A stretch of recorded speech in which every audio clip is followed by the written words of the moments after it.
Hello, it's Dr. Victoria Stakelum here with this week's Ask Me Anything. And this week I am talking about imposter syndrome. Shagufta, this is for you. And because you asked the question about imposter syndrome, you will also be receiving my mini ebook guide 100 ways to raise your vibration. So if anyone else would like to lay your hands on 100 ways to raise your vibration, then ask me a question for me to answer in my weekly Ask Me Anything session. So we're talking about imposter syndrome, and I have three tips, concepts for you this week in relation to the imposter syndrome that so many of us feel. And it is worth knowing that something like 50 to 60% of all women feel imposter syndrome at some point in their professional journey. Research has shown.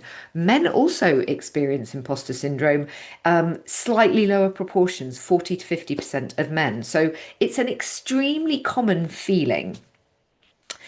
And we often make it mean something bad about ourselves, don't we? I'm feeling imposter syndrome. It must mean I don't belong here. I'm not meant to be here. I'm not ready. I'm not good enough. We tell a whole swirl of stories when we have that feeling come up. So, my first invitation to you, if you are struggling a little bit with imposter syndrome, is to flip the feeling of it. What do I mean by that? Rather than believing a swirl of feelings and stories that make that imposter syndrome mean I don't belong here, what if feeling imposter syndrome is an inevitable consequence of stepping into a stretch zone, of attempting something new, of stepping into a new and challenging environment? It's fair to say that anytime we embark on something courageous and new, we are likely to have fears come up about our readiness, about our capability, and that's imposter syndrome. So we make it mean something bad, but actually it's evidence that we have done something brave. We've pivoted, we've moved into a new career phase, we've stretched ourselves, we've taken on something difficult, and we feel a little bit out of our depth as a consequence. But the very fact that we made that stretch is evidence of how courageous you are. So rather than seeing imposter syndrome as some kind of negative, what if you welcome it in, embrace it, and say, hello, you are a sign that I'm doing something brave and new, and that is okay with me.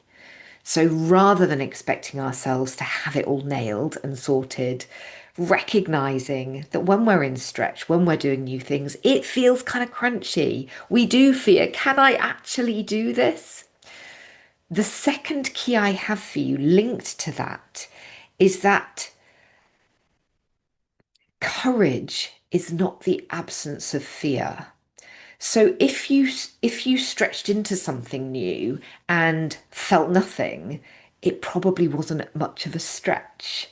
The bigger the bravery required to do something, the bigger the challenge, the more likely it is that those imposter feelings are likely to show up.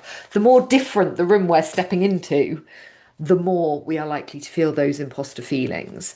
So the goal is not to be absent of fear or worry or the imposter syndrome. The goal, I would suggest, is to be able to keep moving even though you're feeling that way. I think that's a really different way of perceiving the imposter syndrome feelings when they come up.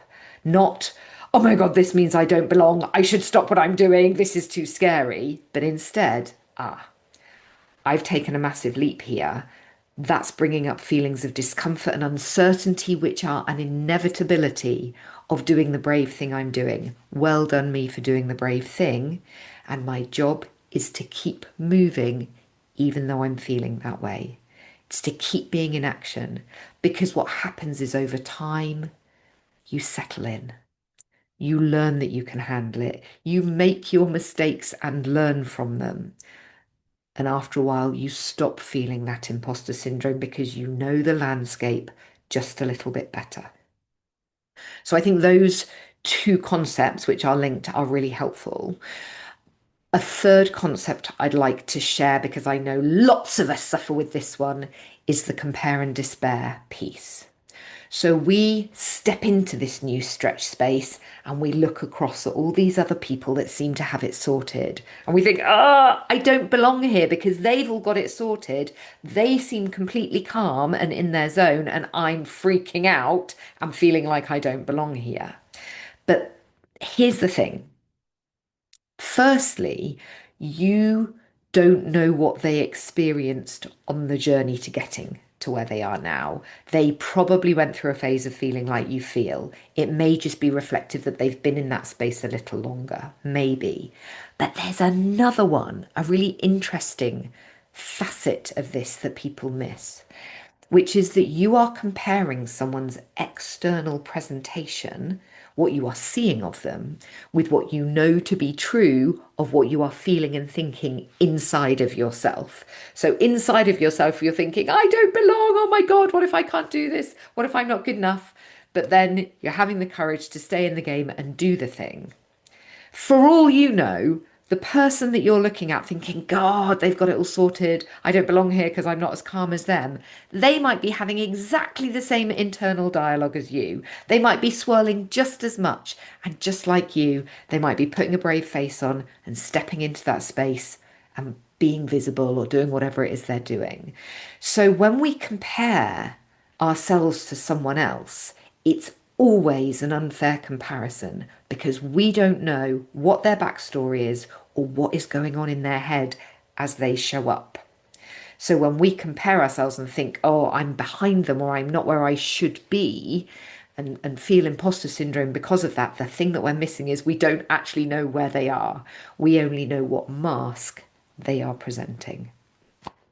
So there are your three concepts to help with imposter syndrome. Number one, stop making it mean something bad. It actually means something good. You've stepped into somewhere new. You're being brave and you should acknowledge yourself for that accomplishment. Second, and linked to that, the goal is not to be free of it. The goal is to be able to keep moving in spite of it or with you. And by it, I mean the imposter syndrome or the fear or the stories you might be telling. See if you can just keep moving in spite of those. And you will gain new evidence that, in fact, you are where you're meant to be and you do belong and you can handle it. And then the third piece, stop comparing because you don't know what the story is that's going on in someone else's head and you don't know what journey they walked to get to where they are. So those are my three little tips on imposter syndrome. Let me know what you think. Has this helped you? And remember, if you would like to get your hands on 100 ways to raise your vibration, which is great fun, it's a kind of pick a thing, do it, and notice what happens with your energy. And there are 100 of them. If you would like to get your hands on that, then ask me a question and I will record a video like this to help you. So Shagufta, I hope this has been helpful for you and for anyone else watching, and I will see you next time.